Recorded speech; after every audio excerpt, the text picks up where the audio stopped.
welcome back to the We Slice podcast. Yes, I am Mel. Welcome back. It's your boy Nightman. So before we get started, make sure you like, comment, share, and subscribe to the channel. And yes, make sure you got the notification bell click so you're notified when the latest video has dropped. Now, we are back with a relatively exciting show. I want to say, because people, I don't know what's people going on with their feelings about this Jujutsu Kaisen movie format. Oh, shit. Here we go again. Now, if you can get a hint in the background, we talking about the movie of the Jujutsu Kaisen that just recently dropped. We will give our synopsis, what we think about it. So go in and enjoy the ride. Definitely. But before that, make sure you guys subscribe to the channel. We said that. And make sure you guys, help us out because we're trying to get to that 500. So yes, let's get right into it. So now, we was talking about this a lot off screen. We was talking about why people is in their feelings about the format of the movie, when if you knew what you were getting yourself into, you would comprehend that was the format. People, they was very transparent with letting people know that this is going to be the format. If you watch our channel, we did a reaction to the trailer. That means that y'all need to subscribe. That's what that means right there. And we talked about how it's going to be a Demon Slayer-esque format. If you know what that means, the meaning is the first half or 2/3 of the movie is going to be a recap, and then the third or the second half of the movie is going to be talking about or going to what's going to happen in the next season. It literally, yeah. Usually it's like because what the way the recap is, it's like you said, it's 2/3 of it recapping, and it kind of like put it all together so you can get a small dosage of what the season was about. But then they have the first 2 episodes of the next season. So when the new season comes out, it'll be just pretty much how the movie was, but it'll be in episodic form. Exactly. So that's exactly what happened. And I was just, people don't have consistent arguments, right? Because you mad at Jujutsu Kaisen, but this is not the first show that did that. If it was the first one, then valid argument. But don't get mad at Jujutsu when Demon Slayer did it on multiple occasions, by the way. It's not, they ain't do it one time. They did Solo Leveling did it. Solo Leveling did it. And it's multiple different animes did this. It's the same format. So I don't understand the frustration regarding that. But let's get into the movie itself, right? The first half, if you're a fan of the series, you already know what happened in the second season. It was hands. I mean, every episode was somebody either dying or somebody getting their hands, putting some hands on somebody else. I mean, that's why that season was crazy, especially the Shibuya incident. Dog. Yeah, the fact that you had to relive some of the deaths, like Nadami and the guy who does the boogie woogie, you're like, dang, this kind of hurts. Even the girl, just seeing her death, and she's like, hey, just let everybody know that it wasn't so bad, and then got her hair blew off. I mean, man, it was very crazy with having to relive some of those different things, and you're like, oh man, that did happen. And why our boy JoJo's chilling in the coffin like this, like, hey, he said, I believe in them. Yeah, he just relaxed. So I think that the way that the speed of everything was, it was like really good, the pacing. So for me, I was like, oh, this is pretty good. Some of it, I don't know if Mappa's doing that thing where they just throw a bunch of splash at the screen, but it was the same thing in the This is rock! I can't get jiggy with this shit! Where's your damn... the Raise arc, where I'm like, I can't even follow what's going on. It's just too much flash and splash at the screen.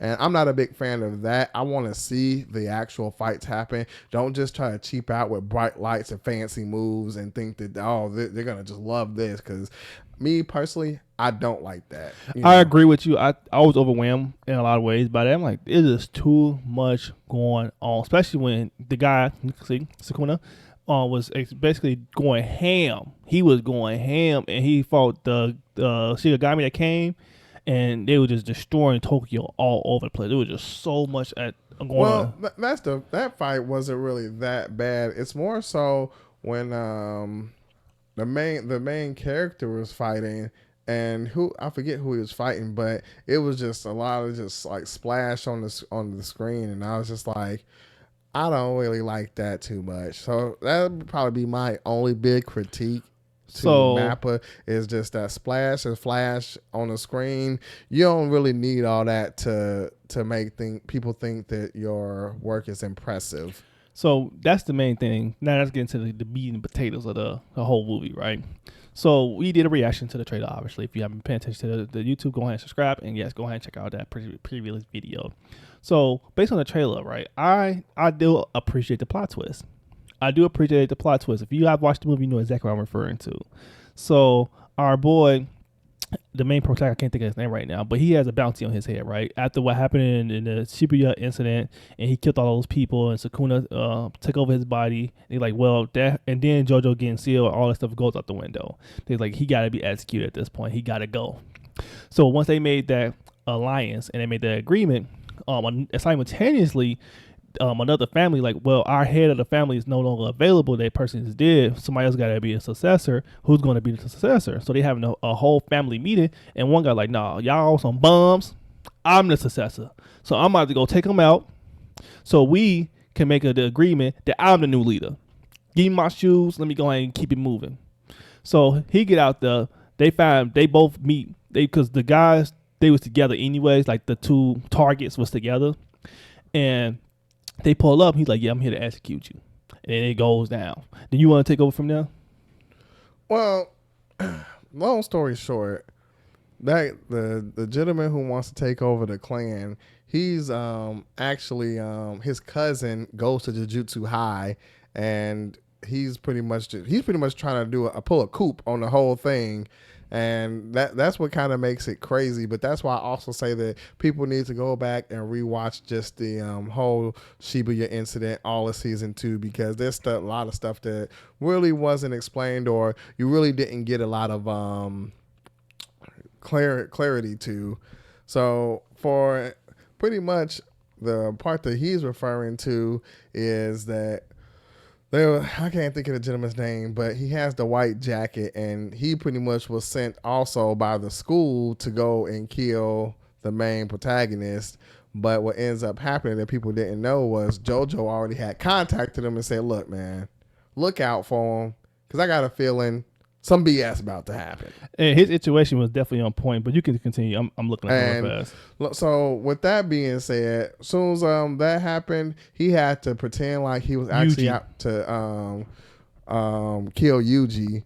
And so when he did that, he knocked him out and took him in. And pretty much was like, yeah. Well, let's be honest. He killed them. He pierced his heart. Well, yeah, he did. And then he revived him back. Yeah, he revived him because he's like, I know you're pretty good at regeneration because you got Sakuna fingers in your body. But that was a major plot twist, though. The plot twist was because in the trailer, like we mentioned, he was basically just there to execute him. It was like he didn't have a secret agenda behind it. But they slipped back into Jujutsu high school along with and that's another thing, the chick with the blonde hair, like, you know a little bit about her, but you don't really know too much. And you see everybody down there, including the other descendant of that clan. Mm-hmm. And they're pretty much going down to talk to the guy who's under the school. I can't think of the dude's name, but he's pretty much like this descendant guy that kind of like can see the future and stuff like that. And so they go down there to talk to him, and he has had his back turned to him. And then everybody like, well, we out. And then he just starts talking like, oh, finally, you're here, the descendant, you're here, the so-and-so, you're here, the vessel. And they just mic drops right there. Yeah. So people was pissed about that. Now, let me go ahead and pull back the layer a little bit and rewind a little bit.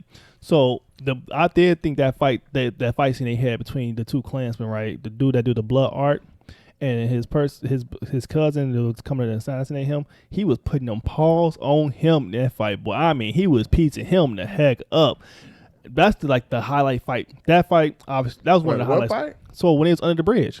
So when Yuji had the demons chase behind him, and he did the blood art, and he killed all the demons in one shot, then dude pulled up, and that's when they started fighting. Like, hey, Yuji, just go away because he's here for you. Go ahead and run. I'm going to take care of old dude. And old dude had the special ability to go fast in the time, something like that. He'd do like a 30 frames time lapse. And he was basically piecing him up, like tearing him up under the bridge the whole time. Well, he ended up losing that fight, though. Oh, absolutely, he lost that fight. He ended up losing that fight because he underestimated the blood art. So he because it was blood everywhere. He's like, what is going on? But they didn't say what happened. They really didn't show or talk about what happened after old dude pulled up, and he showed him like, hey, tell them that I officially killed Yuji. Let them know it's officially done. And they skipped to the part that he woke up out his dream. But they don't really. Yeah, they'll probably go into more detail about it. But for me, I would say that it was like about an 8 out of 10.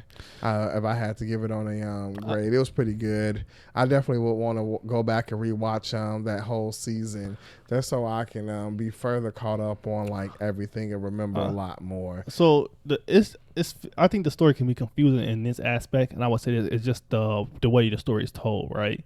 It's not a sequence based story. Like it's not linear. Like season 1, season 2, season 3. It's like all in the same time lapse. Like it's bounce around different perspectives and things like that. It bounce around a lot. So it's kind of hard to keep up. And if you're not really paying attention, you can get lost pretty fast. But what you guys let us know what you think about the movie.